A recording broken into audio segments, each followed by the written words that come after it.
Greetings, CP Physics. We are moving on to probably the hardest part of the year, talking about electricity and magnetism. We're going to start simple, and then we're going to get harder and harder and harder. But don't worry, because I will be here to help you through it. So Chapter 20, Static Electricity. So electrostatics, the study of electrical charges that can be collected and held in one place. So static meaning still, and electro meaning electric. So we're talking about stuff that's not moving charges. So they're held in one place, like the definition says. Here's a couple of common electric charges that we'll talk about. I'm sure you guys have heard of protons before. They have a positive charge, so you can remember that. P for proton, positive charge. And its size is about 1.67 times 10 to the minus 27 kilograms. Pretty small. Electrons, those are the negative charge.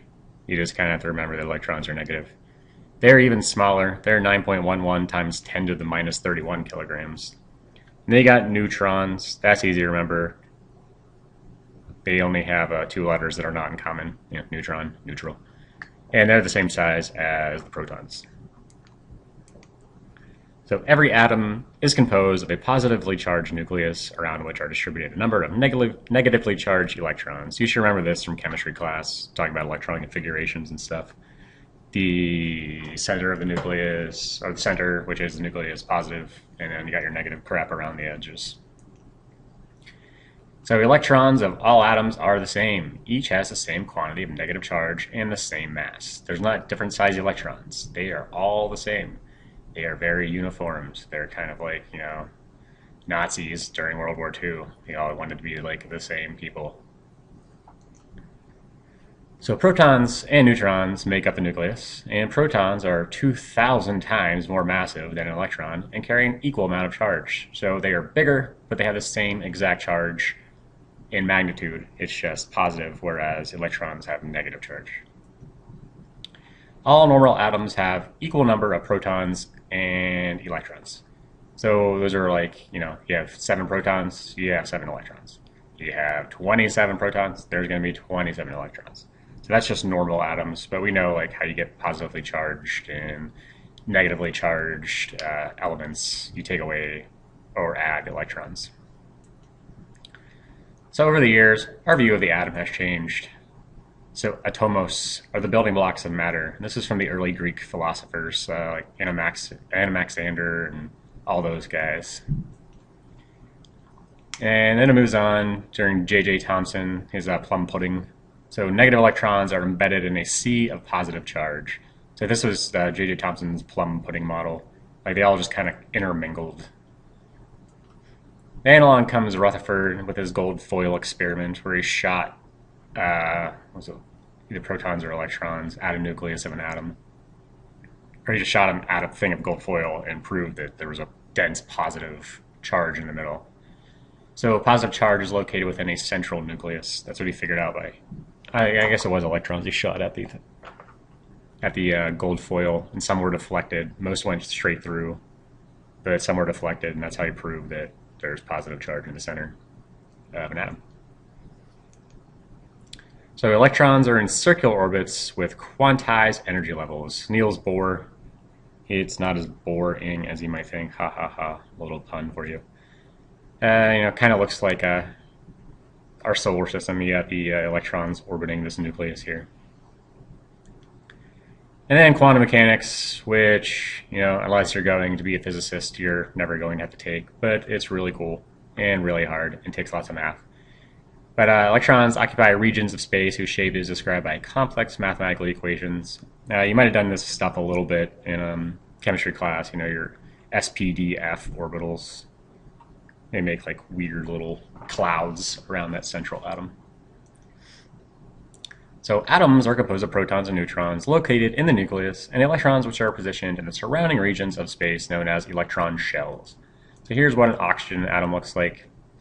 You have 8 neutrons, 8 protons, and you have 8 electrons orbiting it. 2 electrons on the first shell, 6 on the second. And you got neon, 10 protons, 10 of the electrons.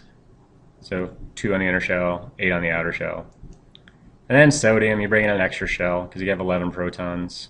So 2 is a maximum number of electrons on the inner shell. 8 is a maximum on the second shell. And then this extra last guy, he gets all lonely on a shell of his own. So charge versus uncharged objects. Positively charged stuff possesses more protons than electrons, which makes sense because protons are positively charged. So if there's more of them, you're going to have a more positively charged atom. Negatively charged, more electrons than protons, which also makes sense because electrons are negatively charged. And if you have more, you're going to have negative stuff. And uncharged, that's when your protons and electrons have the same number. So electric charge can be positive or negative. It's quantified, means that hey, you can put a number to it. Like charges repel, opposites attract. Positives repel positives, negatives repel negatives, and positives and negatives like to come together. Charges exert a force through a distance. What else do we know that exerts a force through a distance? If you said gravity, you would be correct. And we'll see when we get to Coulomb's law that is actually very, very, very, very, very similar to Newton's law of universal gravitation, with one important difference. And the force is stronger when the charges are close together. So the closer you bring the charges to each other, the more the force is going to be. Further you spread them out, there's going to be a less of a force to keep them together. In the world of static electricity, oppositely charged objects attract, and objects with like charges repel. Electrons don't like other electrons, so they stay away from each other. Protons don't like other protons, so they stay away from each other. But protons and electrons, they form a happy couple, and they like to come together.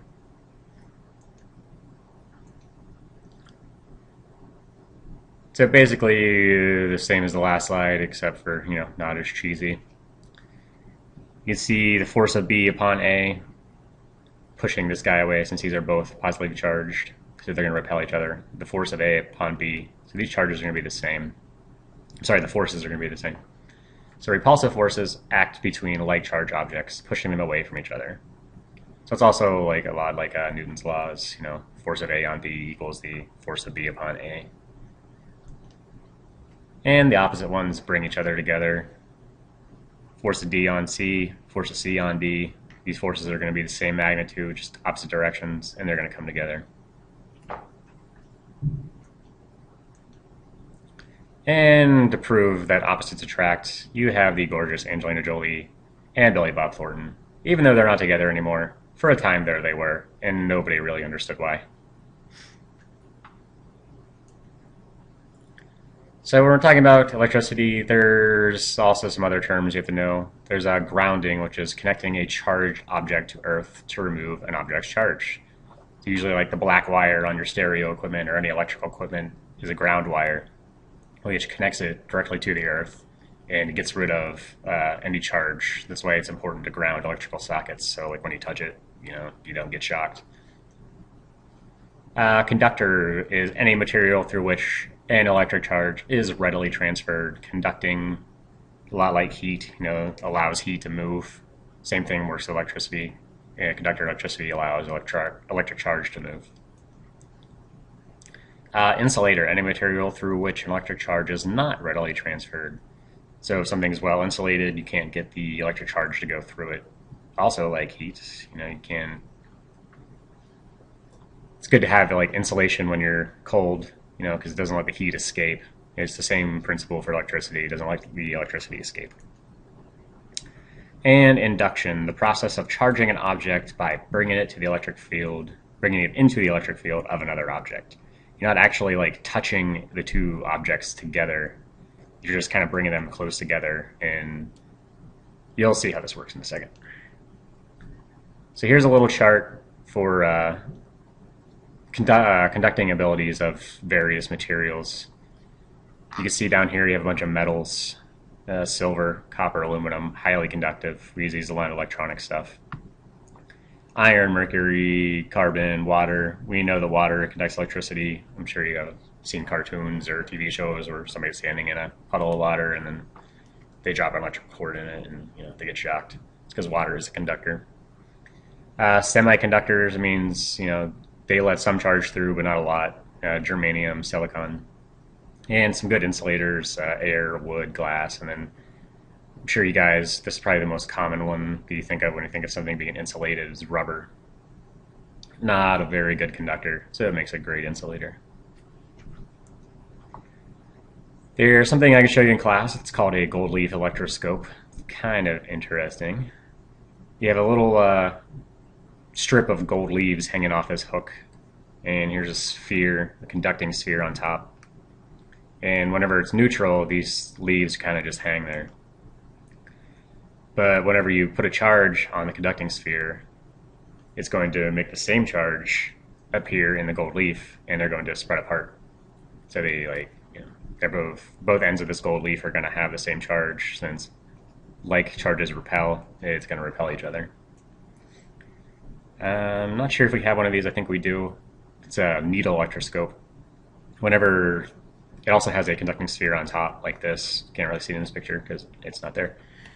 But when it's relaxed, when the needle here is straight up and down, it's neutrally charged. And whenever you put a charge on it, this the little needle is going to start spinning. Here we have charge by conduction. And if you remember from thermodynamics, conduction is when you transfer heat through touching something. Same principle in electricity.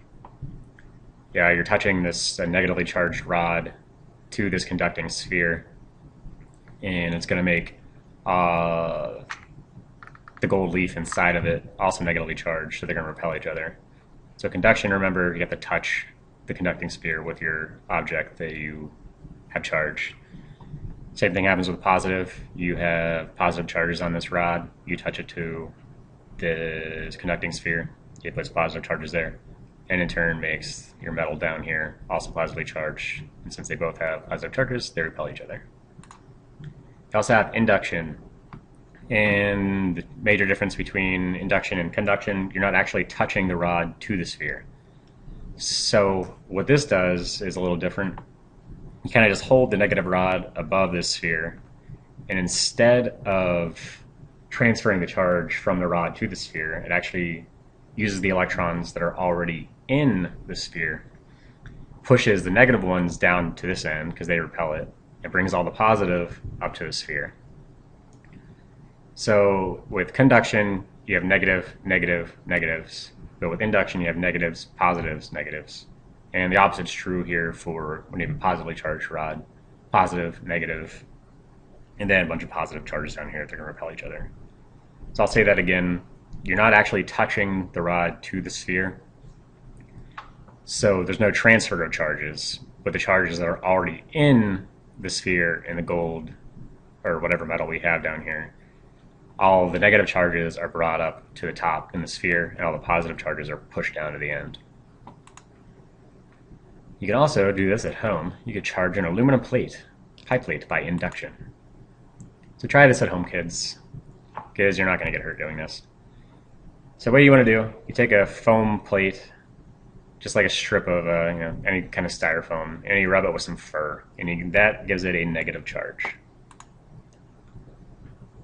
Then you take an aluminum pie plate and you bring it near the foam, inducing the electrons to move to the rim. So you don't touch it to the styrofoam, you just kind of hover it above it, and it'll draw all the positive charges down, and it'll bring all the negative charges up here along the rim.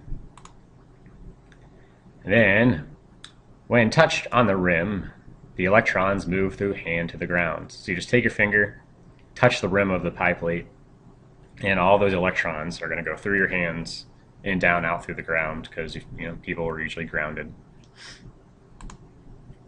Now the aluminum foil plate, having lost its electrons, now has a positive charge. Now you have a positively charged pie plate. And the remaining electrons move around until all the positive charge is redistributed. So instead of having it all down here at the bottom, they're going to start spreading out through the pie plate, and you have a positively charged pie tip. So try this at home, kids. You're not going to get hurt, I promise. So charging by induction. Two metal spheres are mounted on insulating stands. You take a balloon. So the presence of a negative charge induces the electrons to move from spheres A to B.